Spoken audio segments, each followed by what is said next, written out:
Hey, friend, welcome back to She Said podcast. I'm your host, Laura Cox Kaplan, and I'm really happy to have you here. Today's conversation is a continuation of our ongoing collaboration series with the Southern Sea. I am so excited to share today's conversation because I think it hits the sweet spot of so many topics that we talk about here on this podcast: storytelling, brand building, and the human connection.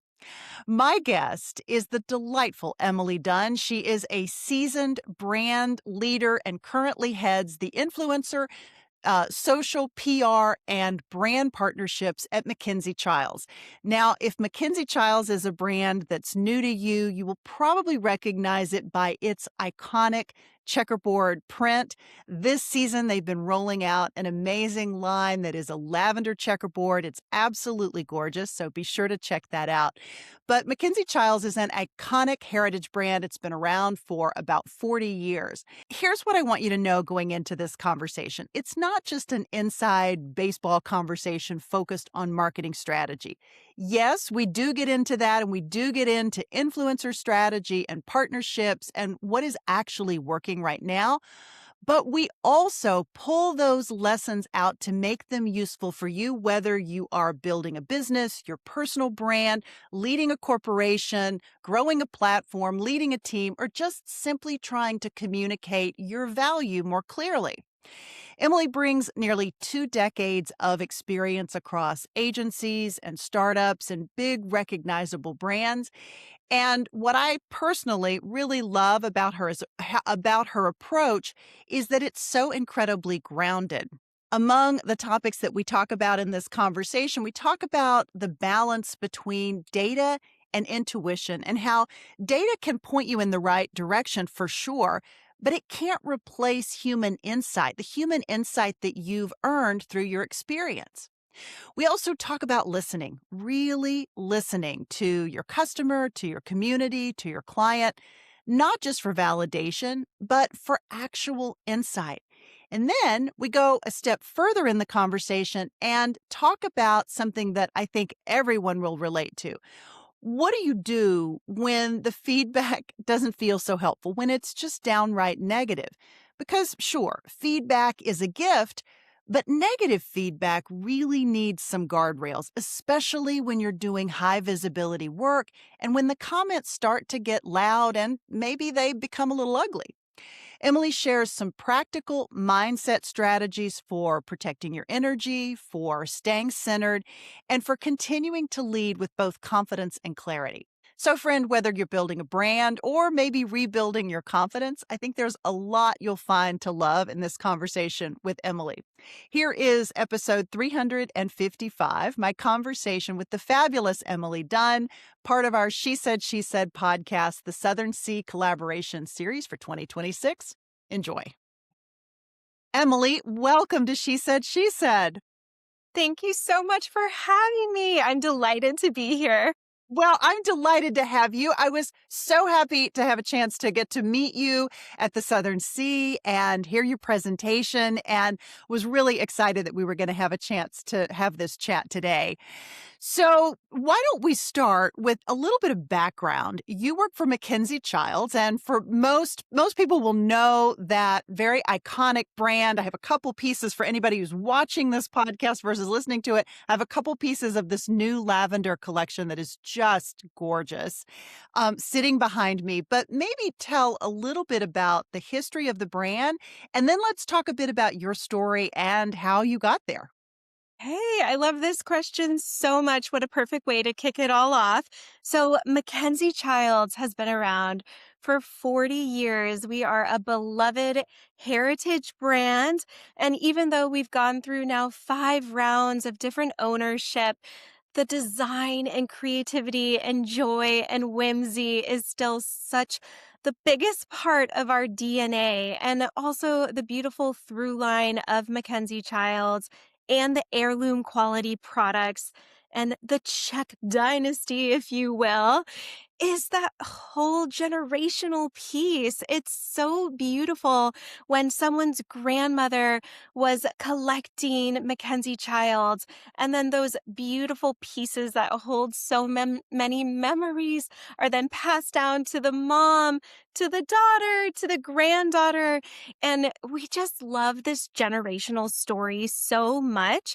And people really do know us for our checks. And now we've just branched out even more. We have our kitchen and dining, we have our decor, we have our rugs, our soft goods. And so, really, at MacKenzie-Childs, there is something for everyone. And in the beautiful products that we create, we really are hoping that when someone is gifted them, buys them for themselves, these sweet little products spark joy because that is what it is all about. We are meant to have fun in our life. And we're just excited that our products feel so special and have this like communal element to them too. So that's a little bit about MacKenzie-Childs and also what I do. Yes, it's so good.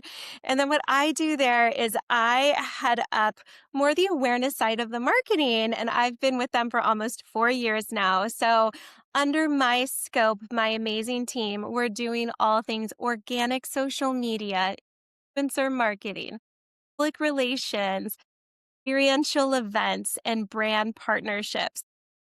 Totally pinching myself because what I get to do Monday through Friday is really just the best of the best. I'm so passionate about what I'm doing and the team that I've built and what we get to impact on the daily. So excited to share all of the insights here today, too.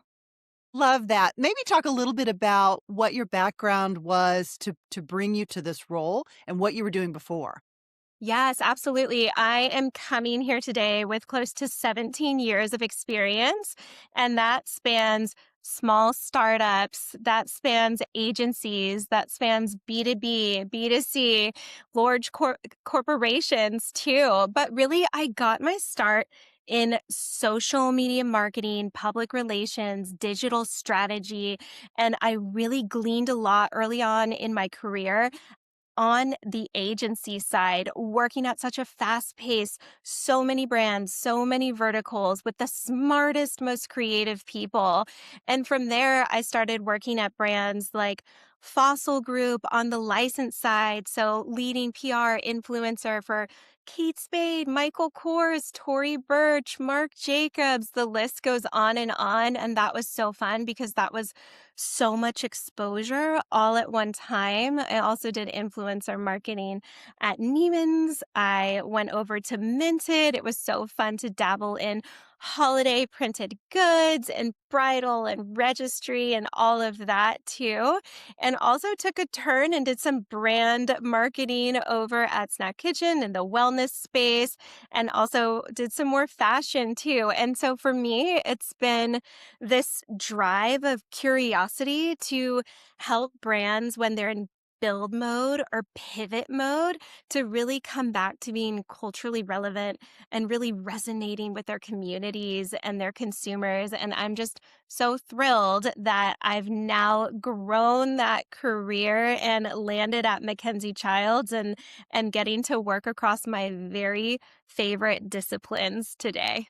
That's amazing. Okay, you said so much in that answer that I want us to kind of unpack that because some of the folks listening will be experts in this area, but an awful lot of people listening will be like, oh my goodness, what did she just say? Like, how do I Yes. even make sense of that? So, over the course of 17 years, looking at storytelling in this way, right? Brand Yes. building and storytelling. Maybe talk a little bit about the most significant change that you've seen, positive and negative, as you kind of look at that landscape and look back at your career from sort of start to the point where you are now. And what should people sort of know and be thinking about? Maybe some guardrails as they think about Mhm. building these strong brands. Any advice that you have around those areas? Yes. Oh my goodness. I love this question so much. There's so much to unpack here. I think when it comes to storytelling, data is your friend, quantitative, qualitative. You're looking at social media and within your content, say it's a post on Instagram, really looking at the comments. What is your community saying?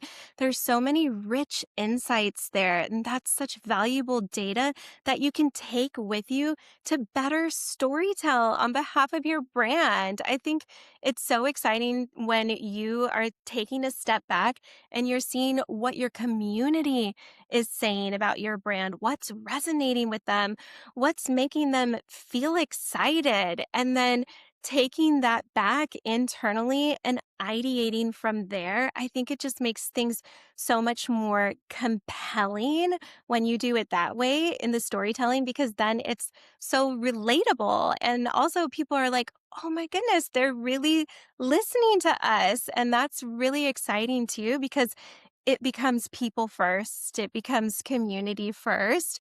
And in that regard, your storytelling and your brand messaging feels less forced. It feels like it has less of an agenda. And so I love that. I think it's so smart when people are gleaning those insights and taking that community feedback and then reiterating it in the brand's voice and tone into this beautiful storytelling. So I think that there's a lot of power in doing that, and it's right at your fingertips too. Yeah, it goes back to that whole notion of building something that is authentic. And while Yes, I feel like the word or the terminology is frankly overused quite a bit, at the sure. same time, like what it means at its core is really incredibly important. It's interesting.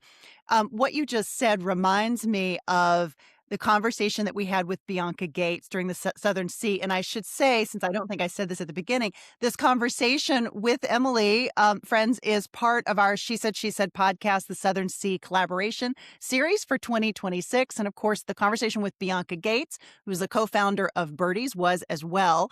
And Bianca talked about, that was a big listening to the customer was a big reason why they pivoted the brand from indoor shoes to shoes that you could wear everywhere. But she also said it became really painful to listen to those comments. She's like, it's not fun to have somebody say your baby is ugly or your baby doesn't work well. So, Emily, to that point, what's your advice for, look, 99% of people are kind and lovely, and that is great, right? But there is that 1% hanging out there that's just waiting to jump on you and say something not so nice. So, what's your advice for dealing with that? Do you have any strategies or sort of a mindset, or what's in your toolkit to kind of help you deal with comments that might not always be nice? So many things. I think what's bubbling up top of mind is lead with love. Lead with love. And also, haters gonna hate. And that's not your problem, that's theirs. I think that especially as brands and influencers and people start to gain momentum and are growing quickly, that's gonna happen, unfortunately, at a larger clip. And it really tells a lot about you as a person, as a brand, in the way that you respond or in the way that you don't and you let it go. I think it's just like, let the ego go. Let's stay humble no matter what. Lead with love, with kindness, and with light. And oh my goodness, it stings. It stings when you hear comments and you see comments and maybe they are upset about something or they're saying something negative about a product. But you also can learn from those things too and have a really great community manager, have A plus plus customer service, and as you're training them, leading with love and kindness, thanking people for feedback, and also knowing when it's okay to archive something that has any tonality of hatred. At MacKenzie-Childs, we absolutely have we don't stand for anything when it comes to hate. And if it's going to be a very negative comment and it has that undertone, then that's okay to go ahead and archive, right? Because we've got to protect our peace. And as long as we're leading with love, then we're going to stay on that right path. Love all of that. But I also know, having something of a presence, not a huge presence, but something of a presence on social media, that it's hard not to internalize when some random person says something mean about you, right? Any Yes. advice for, again, to your point, like leading with love, which I think is a beautiful sentiment, and remembering maybe that that person is broken or hurting or Yes. unhappy and starting from that point. But maybe anything else that you tell yourself just to keep those comments from crawling into your head and having them come back and sort of remind you of that nasty thing somebody said to you. I'm like, blinders on, good vibes only. That's probably going to come up again in this conversation, even when my team's feeling the pressure, or even if we're hearing something negative come our way, we're like, good vibes only, like blinders on. I think it's just us women, we're so incredible. And when we advocate for one another, when we lift each other up, when we're each other's biggest cheerleaders, that's powerful. And sometimes, if it's the influencer world, if it's the entrepreneur world, brand world, whatever it may be, it can feel competitive. But I really believe there's room for everyone, and we are all unique. We all bring something very unique and special to the table.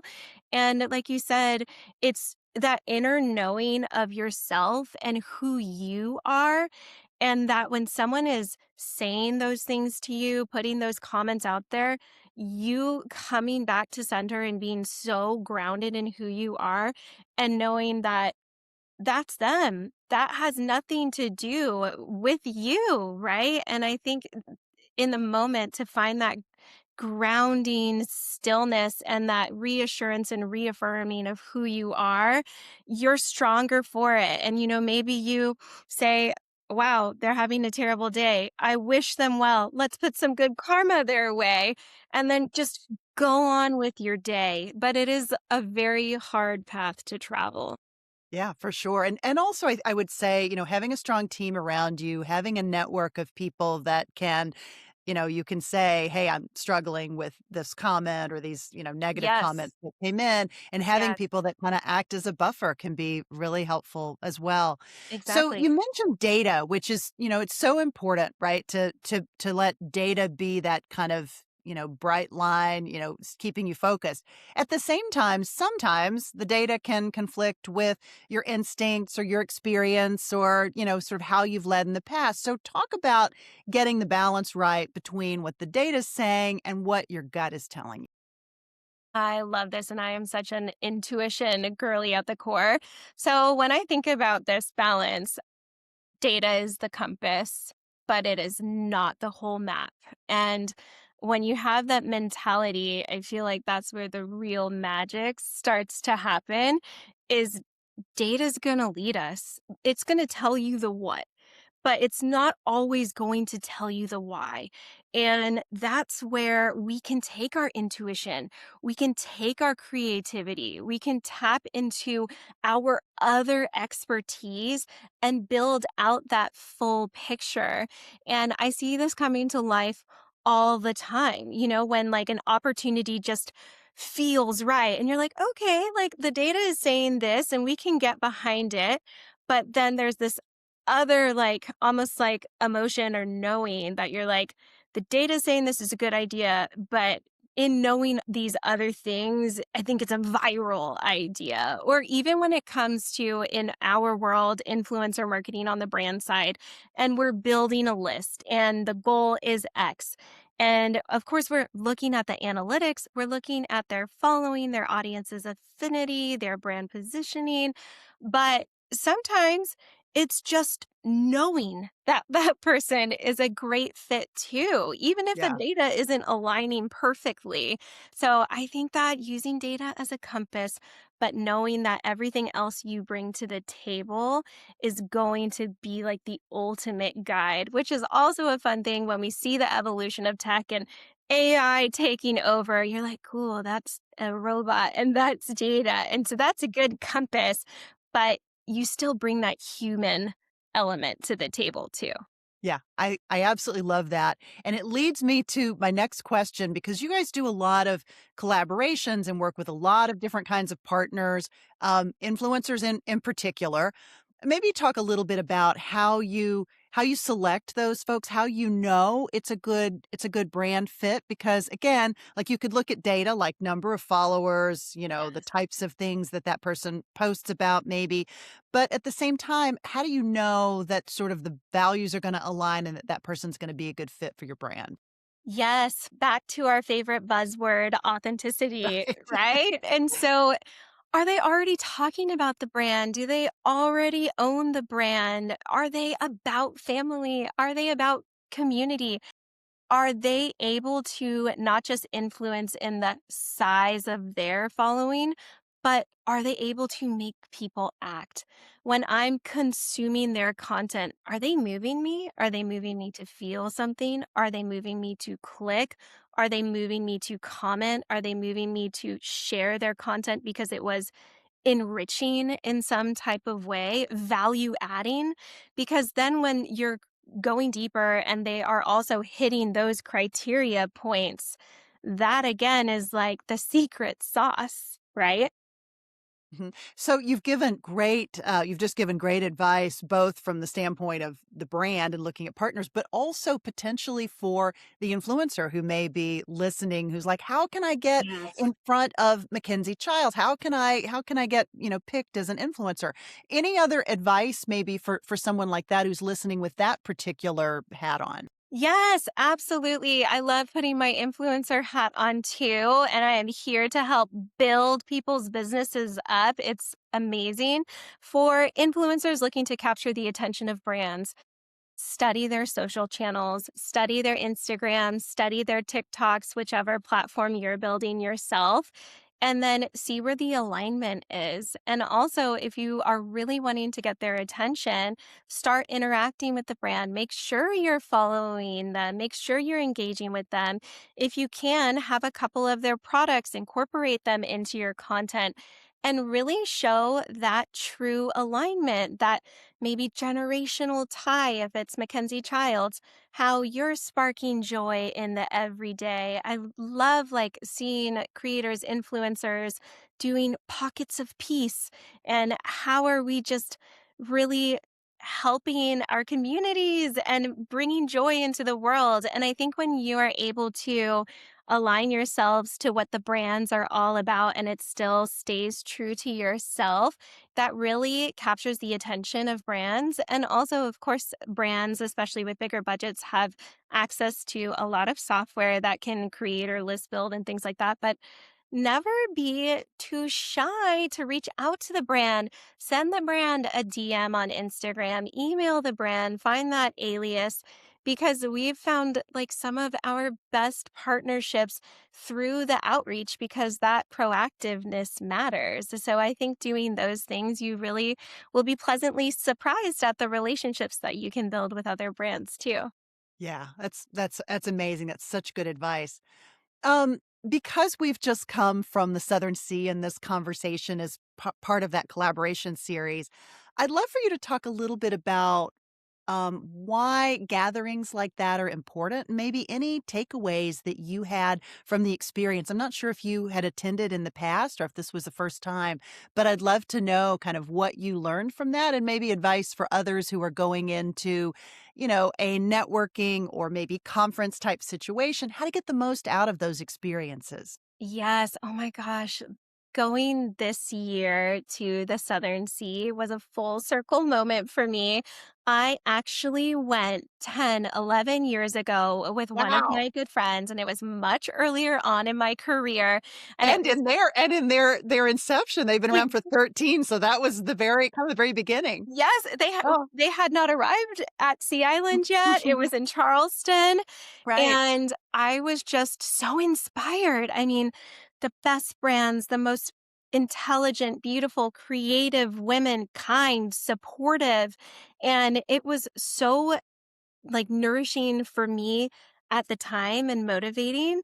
And then fast forward to last week and being up there on the stage with Annika, with Jasmine, with a room of just the most wonderful women was so full circle. Pinch me, absolutely incredible. Definitely got a little teary eyed at some points just because it felt so emotional to me in the best of ways. And I think for people who are exploring attending, like, you got to do it. You have to figure out a way to get the tickets and to attend because it was hugely motivating for me. And I've had such a beautiful career trajectory. And there are so many people that you will meet at the Southern Sea that you will stay connected to, that it is amazing. I met this incredible woman also named Emily, and she was so sweet to come talk to me after the panel and so outgoing and incredible. And she has her own agency, boutique agency. And actually, I have some members of my team going out on maternity leave soon. So, who did I email? Hi, Emily. It was so nice to meet you. I'd love to learn more about your services. Like, you just never know what is going to come from these truly fruitful connections made. You will leave with like a full heart. You will leave so inspired. You will leave with new learnings and insights. New ideas will be sparked. I know from the MacKenzie-Childs side and getting to be there with CWT Consulting too. Shout out to Caroline, the best in Yeah. business, and amazing. She's gonna be joining me. Caroline Turnipseed will be joining me on the podcast as part of this series in a few weeks. I'm not sure exactly. I think it's next week or maybe the week after. But we're really excited to talk to her. Yes, amazing. Everyone tune in. She is so brilliant. And for us, I mean, it was the personal connections made, but also we built so many new brand connections too. And there's so many fun, fresh opportunities that we can now explore because those contacts were made too. And I mean, Whitney, Sherry, everyone, it's just such a special experience, and I encourage everyone to explore more and try to attend because you will never regret it. It is so enriching. Yeah. Any advice that you have for follow-ups and making sure that, like, the people that you've met, you stay in touch with and, again, sort of maximizing the benefit of going to a professional conference like that? Yes, follow up, make the time, carve out the time. You'll be surprised at what comes of that, right? I have a big list. I have my LinkedIn post I'm going to do, just celebrating the attendance, sharing a couple quick insights from our panel, which will go out this week. And then really take the time, go follow everyone you met on social media. If you didn't meet someone, but you wanted to, reach out to them and still introduce yourself. It is not too late. I know for me, we were generating so many really fun, compelling co branded ideas. And I'm going to be reaching out to those brand leads and saying, hey, do you want to be included in our influencer gifting? Would you ever want to do a pop up with us? So many fun and exciting ideas. So I think just never underestimate the power of the follow through and the follow up with these incredible people too. I love that. I love that. Let's go back to something that you talked about, sort of, you mentioned it in passing, which is AI. AI is new on the scene. It's kind of brand new. It has really shaken everything up, good, bad, and otherwise. I mean, I'm a Yes. big fan. I use it a lot. It's like a great thought partner, I find, Yes. and also helpful for kind of keeping things aligned when you have kind of a clear set of brand values that you're operating toward. AI can be a really interesting thought partner. But maybe as you have been, experimenting with it, using it to some degree, talk about maybe, cautionary notes as well as things that people could be using it for that maybe they're not leveraging enough. Sure. I think there's so many pros, and it's definitely behooves everyone to be educated in it because there's a lot of risk that Absolutely. comes with Absolutely. it too, right? And Yeah. so I think first and foremost, even at MacKenzie-Childs, our IT department knows exactly how each team is using and leveraging AI. And so there's transparency around that. So I think on the business side, on the brand side, that's super important too. And But is that typically, I'm sorry to interrupt you, but is sure. that typically like writing product descriptions for the most part, or so what are you talking about exactly? Sure, absolutely. So for us on the social influencer side, a lot of our software services have AI just embedded in them. Visual tracking, suggested hashtags, suggested copywriting, all of those things. I know on the creative side too, so much embedded in the software. But to your point, the pros, like, they are such a great, like, ideation tool, a troubleshooting tool, and thought starters. I think it's beautiful with that. You first in your mind formulating, okay, I want to build a product that looks like this. I would hope that a consumer would perceive it as this. And I would like to tie it into a trend. Can you spit out some supportive things for me in relation to that? I think that it's really brilliant if you're using it that way. I also think you can use it to organize your notes, things of that nature, and keep you efficient in your workflows as well. And I think when you're bringing start thought starters that AI generated, but you're bringing it to a weekly team meeting or a one-on-one, and then you all human to human are talking about what it spit out, then that is a smart use of it. I would say be super careful about the information you are typing into it. If it is something like a chat GPT, you want to make sure that you are archiving or deleting anything that could be sensitive, anything confidential. Just don't even go there. Don't even put it in there.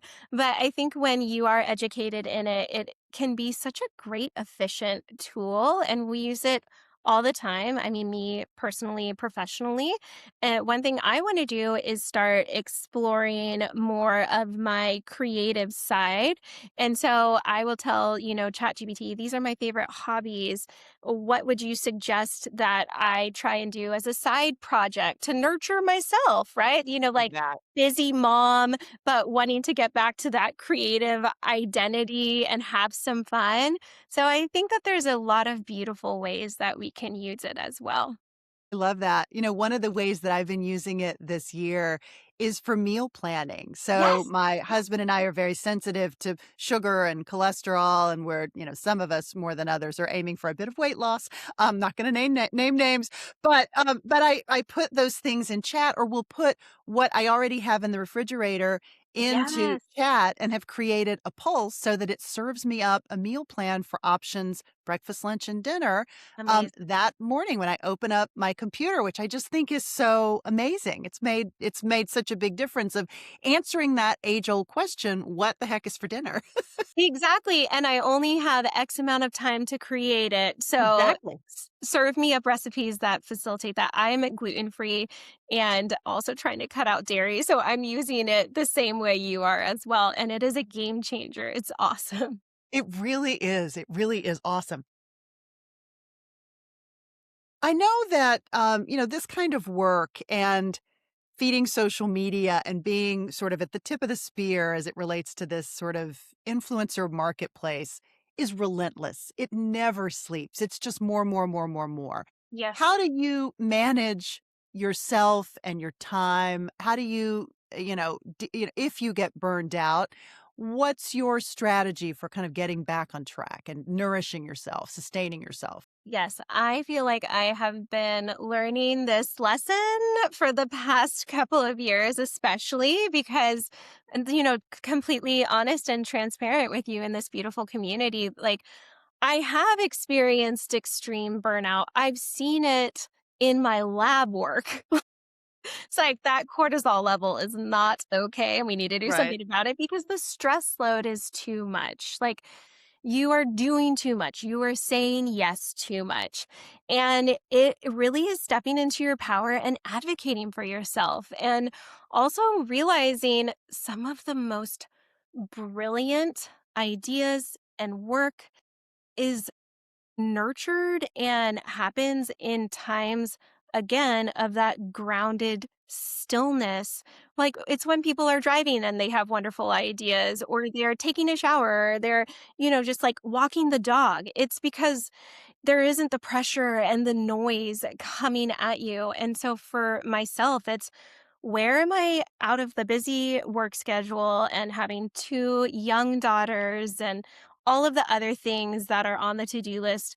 Where are you carving out pockets of time for yourself? And it can be micro pockets. It can be stepping outside for 5 minutes and taking a deep breath and listening to the birds outside just to recenter you. It can be saying, you know what, instead of opening Instagram and scrolling, I'm going to open up my journal, or I'm going to read that book that's been on my nightstand.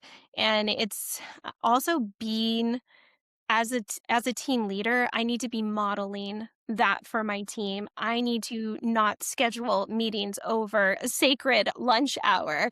I need to say, "Hey everyone, I'm going to go nourish my body. I'm going to step away from my screen. You should do the same," right? And even thinking about the Southern Sea and traveling and all of the things. And then my team member, she's on to host a WAG Super Bowl party. I'm reaching out to her and I'm saying, we need to find you an additional day of PTO. We need to make sure that you are giving yourself time to recharge, because I want you at your best too. And I know your best is rested. It's not this like always saying yes, always consuming, trying to hop on the next trend, right? It just gets so overwhelming. I think that's why we're seeing right now that trend of going analog. It's because we've had this like fire hose of like media and content and social and influencer and overconsumption. And now we're like,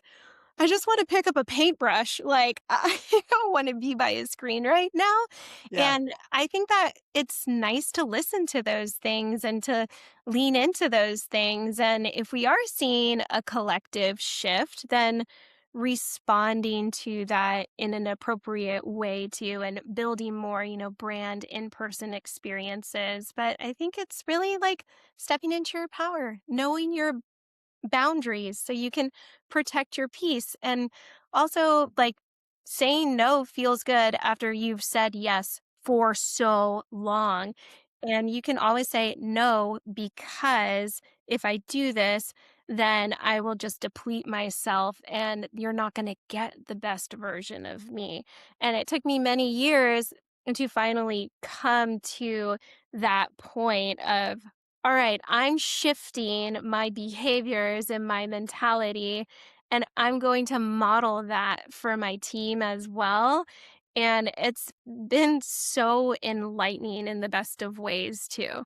Love that. I love that you're really, you're taking great intention. You're being very intentional with how you think about your time and that allocation, as opposed to just letting it come, come, come, come, come, come, come. Everything is sort of hitting you. And Yes. when you stop and you step back and you think about, okay, what are those activities that I must engage in? If there's too much on my plate, who can I delegate that to? You said Yeah. something as well about, you know, keeping an eye on your team, especially when you're in a high Yeah. pressure situation, and helping to help them navigate this as well. And, maybe providing some encouragement for them to take that a little bit of time off, to take a step back, reminding them that it's really important, that you're going to be better. You're going to come back better Yeah. by managing your time and yourself a little bit better. So I love all that you just said. I think that's such great advice. It's probably a great place to leave this conversation. I have Good. loved chatting with you and learning more about what you do and learning more about MacKenzie-Childs. Again, this conversation is part of our She Said podcast, the Southern Sea Collaboration series, and I am really happy to have spent some time with you, Emily. Yes, likewise. Wishing everyone a beautiful day and can't wait to just see more of this amazing community as well. Thank you so much for having me.